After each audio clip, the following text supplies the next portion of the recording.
Unha auténtica festa, así viviron os usuarios de Amicos e os nenos dos centros escolares do municipio este Día Internacional da Discapacidade, coa celebración do Festiritititi, zancudos, maxia, obradoiros e todo tipo de xogos para fomentar a inclusión e reivindicar as distintas capacidades. Disfruten deste día especial como é o Día da Diversidade e nós desde o Concello encantados de que conten con nós para esta celebración. Eu creo que é un día dos máis importantes porque se reconoce que as persoas con discapacidade teñen os seus dereitos e lucharemos por eso. Desde Amicos, pois, bueno, estamos aquí. Eu creo que se está facendo unha labor.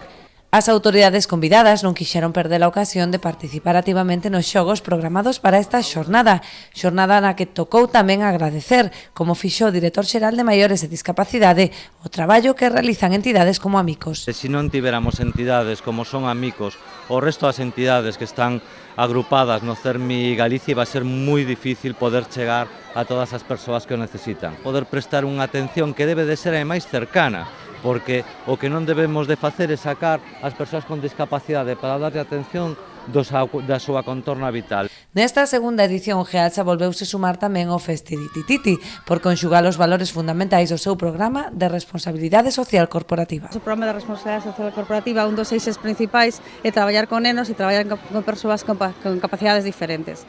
Cando Amicos nos invitou a acompañarnos neste festival, a verdade é que nos sentimos moi honrados e moi agradecidos, porque creo que é unha iniciativa fantástica que se debería extrapolar a moitos máis concellos e a moitas máis entidades,